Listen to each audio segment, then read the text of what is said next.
I absolutely love fall. I love the crunching of the leaves. I love the sweater weather. I love the colors. I mean, like, look at that. Isn't that just gorgeous? Well, the garden is winding down. And so I was looking and the squash plants look like they're winding down in the corn. And I don't want to wait too long with the corn because the raccoons might come. You never know. Birds might come too. So I thought I would take you guys with me as I harvest some of it, see where it's at, and also some of the squash. As you'll see in the video, our harvest didn't do quite as well this year as we had hoped. But thankfully, we got lots of squash. So by far, my best producer was this mashed potato squash.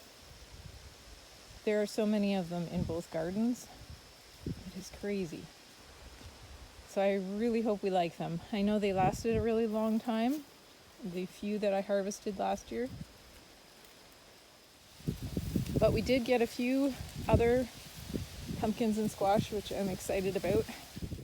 Along with our mashed potato squash, our sweet meat, blue ballet, and blue curry also did really well. And we also harvested a good amount of butternut squash.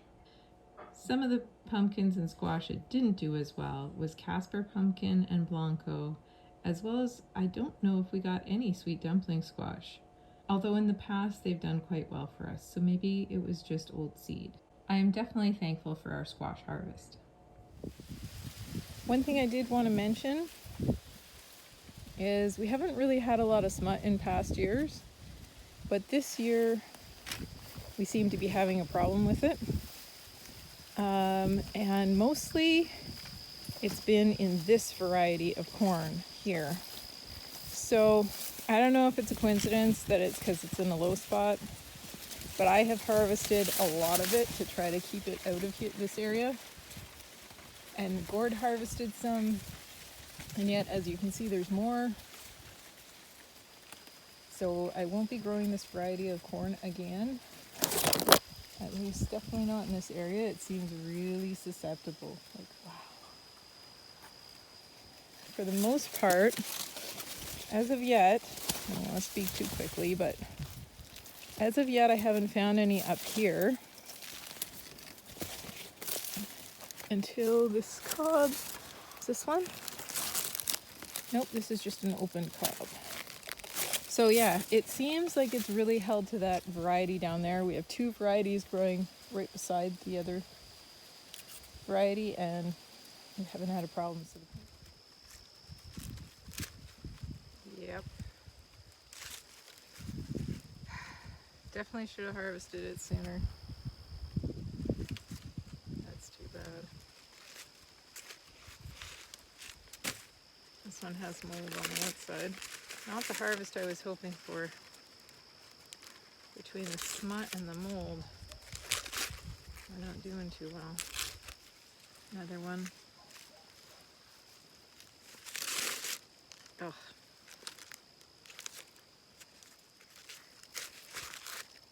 Oh! That's disgusting. All right.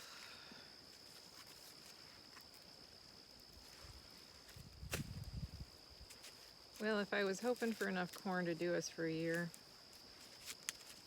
with the way things are looking, that is not going to be the case. Go looking for some more. Maybe it's going to be just lots of squash. So we grew a different kind of delicata this year. I believe it's a hybrid. Anyways, it's supposed to be extra sweet. So looking forward to trying that. Here's a big one.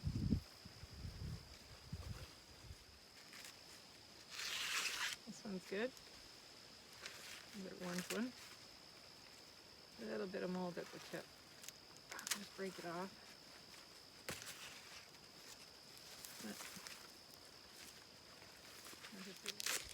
Make sure you always save seed from your nicest, and you want to save like a little from this cob and a little from that cob to keep diversity. You don't want to just like If you can, you don't want to just keep one cob when saving corn seed, because if you do that every year, you're going to get inbred corn.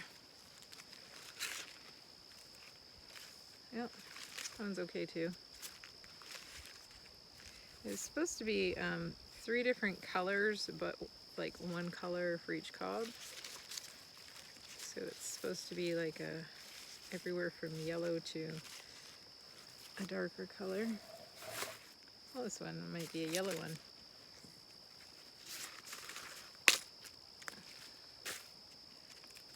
If I can, I prefer to leave the husks so I can braid them and hang them.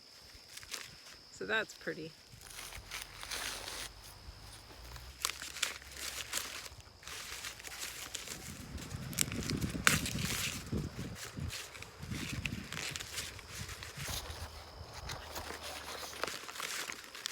I seem to have struck the area where we grew the all red ones.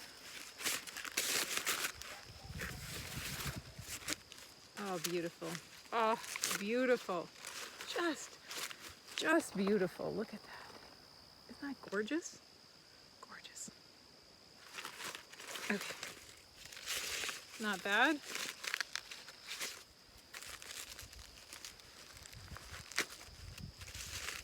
It was supposed to be raining today, and let me just say, it's a beautiful day. I'm doing this out here because I would rather not take the moldy ones in the house, only to have to drag them back outside. So, doing it out here, I get to see what's good and only carry the good. Not exactly close to the house. Oh, that's pretty. Oh, that's pretty. This is what happens when you mix up the beans and corn. You get something that isn't supposed to be there. So this looks like it crossed a little bit with the Painted Mountain. Very cute.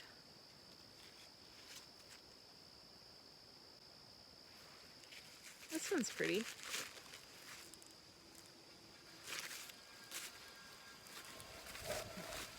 Our bag is filling up at least. Not a total loss. I was definitely hoping for more than just a bushel of corn.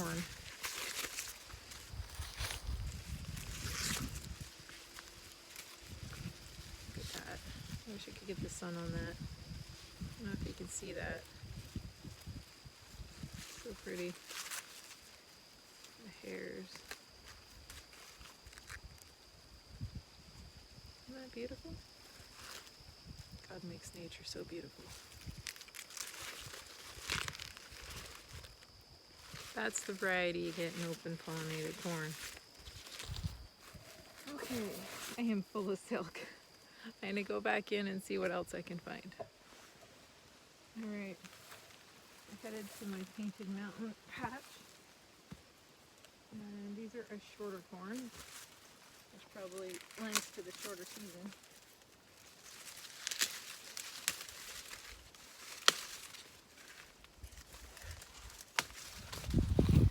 See, that's the pretty I'm talking about.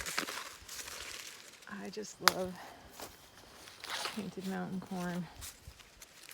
The only thing is when you grind it up, it kind of makes like a muddled mess, but isn't that beautiful? It's nice to look at when you harvest. We grew so much of this when the boys were little, and it turned out so well and stored so well. And actually, that's the seeds that we planted. So that was, oh man, that was so many years ago. The seed was still good. That's when we grew it all along the greenhouse. Long rows, I think it was about 5 rows. That would have been maybe about 100-foot rows. At least 90-foot rows. What a year. Haven't dug up the potatoes yet. I had a friend who didn't have a good potato harvest this year. I'm not sure how ours will be.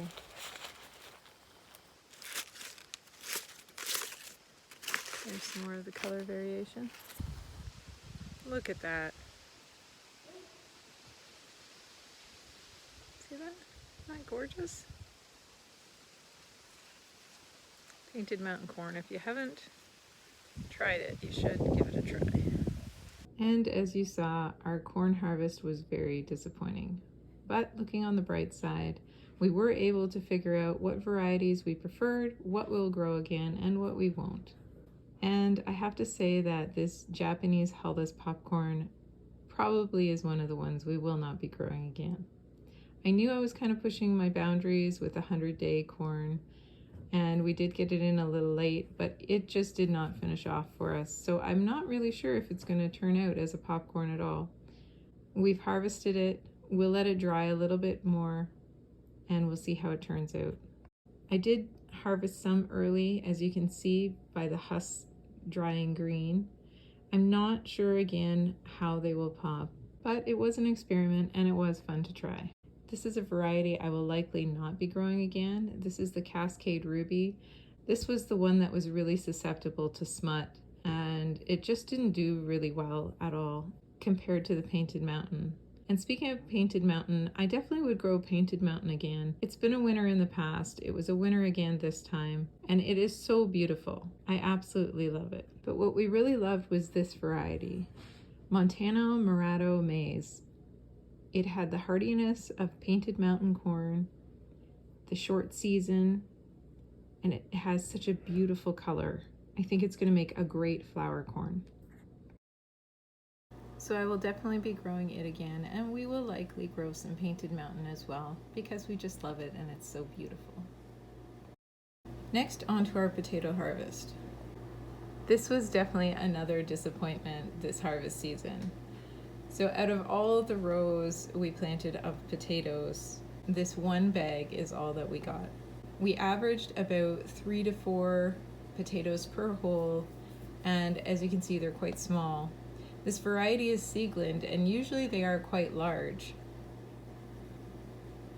But I was thankful that I was at least able to get back seed potato, and I won't be having to order them again. So, in everything there is a blessing. Our abundant squash harvest, and we still always have the Jerusalem artichokes. Hope you enjoyed the video. Don't forget, have a blessed day, and if you haven't already, consider subscribing to our channel. See you in the next video.